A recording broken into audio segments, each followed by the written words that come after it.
بله بینران امنوکل تاخه نصرین نافشنگالیان دا حی نصر یا مشهوره افتاخه نزیکی آلیه جای شنگاله آلیه چپرین پیشمرگه و گلچکدارن داعش دا بون دیاره ویره جه مانوه یا چکدارن داعش بون دکولانه که وانا دا نگلک دیرج چپرین پیشمرگی نها ام دویر دانن نفقه که چکدارن داعش دی ام بینین دیار اول سر وان دیواران دولة الاسلامیه باقیه و چند درشمندی الله اکبر نویساینه دویر دا او نفقه چکدارن داعش بخو کولای چه گری خانیه که ویرو مینا کلایا و دو خانیندی تر در خستیه یعنی مسافه که مازنه ویری 5 جهن تایرت کوم هر کومک تایران پترج 20 وکو پشمن دیار پترج 20 تایرت مازن دیارن دیاره و گروه وی چنده کو چکدارن داعش اف تایره آگرت برداد دا دیکلا راش بیست سر عسمانا دا فروکن هزین هف پیمانا نشن لوینا وانا ویره بزاننو و بردمان بگن دما او هرشی پیشمردیت کنو و خواه حاضرت کن نها هم ده چینه وی نفقا چکدارن داعش الویره بخو کولایو چه کری ویره مینا دکانک دیاره و درش میتواننجی ویره جی دولة الاسلامیه باقیه نویسایه الویره آیت القرآن هلاویستی ماینه اگر وناگر بشتن اوه بچین تیمین اندازیاری تفتیش نکری نه چونه دادا؟ حتی نوکه نزانن کسک بری من چو بود ویره دا گوتی یه پیشکنی اینکری چنینه اجده چم سحکمه بزانم درجه و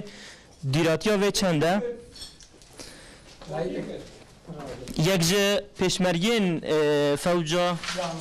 11 ویره بو مهنزانیاریا دادد دبیتن زیادر ام نشین وین مهند وینه وان جی گرتیه از خوازم مهنزانیاریا سر و نفقه ور بگیرم جبر کو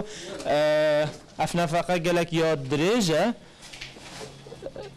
دو خانین دیتر پراغ و جی درگه یعنی چونو هاتنه هر دوک هیا ویراخی دشید براخی باکور پشت جاره که دیده زفرید براخی باشور و روش آوا و چند چپ دناوه نفقه دهنه اگر وین اگر جاره که دیتر بزفرید و ما امتخوازین زانی اموار بگیرید هریکار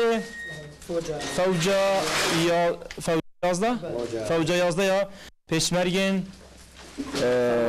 فرمانده شنگاله بوما چند زانیاریا بده سر ناواروکا و نفقه یعنی و چاوا دید اوه اگر توجی بهیا ویره یعنی اوه دید ناتب چند ماینه بوه و حتی که اف نفقه کولایو حاضر کری یعنی توجی وقت پیشمرگه اب خدا از بیشم چید به ماهگه بی و معبن هتانه گیده اف نفقه چه گربن از بیشم دریجه وی نفقی 100 متره هایی برو باشور برو باکور برو روشلات یب هر چار جهاده یا اوگری اوان هکا جمو جولت خود کرن بروجه بشوی اجبر فروکت هف پیمانه اف جهوان بو و اف کاری داعشه چه کاری وانی دیترینی نه خوش بر فروکت هف پیمانات کرنا وان داراده بل 10 متر 5 متر کوره اوه افتاخه چند متر دیری چپرین پیشمرگه اب خدا از بیشم بری دوهم هجوم بگن سر چید به تقریبا 2 کیلومتر تا 3 کیلومترش چپرید پیشمرگه دور هبو جی چند داته و هیا یعنی بو خوی بو نوستنه بو استراحه خدا جی مجموعه کوانتی ده از بیشم جی 30 نفریتی ده هی افغان يفرغ و نه يفرغ و ديموهيك يعني دارك تبدن دارجه بله اول الفي دكان وقت بيني دكان اگه محلقه الفي دريا كولاي ودرجه الوجه وقال بيش نهاجي كاميرا فان صوران وبروا رخي ديجي تشبس بجم طياري دولي داي او ان سي دري هبون يعني سه درجه هوا سه دری هبون کامیراوانی دو سوور عندي دریه دیترش بر هاگا طیاره تحتیم گریه نما ای بله دیاره چکدارن داعش جر عرد ویایا جه خوا قائم بگد ویایا بمینید ویره گلک لگلک نما و جرکا دیتر هزین پشمرگی کنترل گره و سنتره قضا شنگال و دورو برنوه آبایت رشوای روداو تاخه نصر سنتره قضا شنگال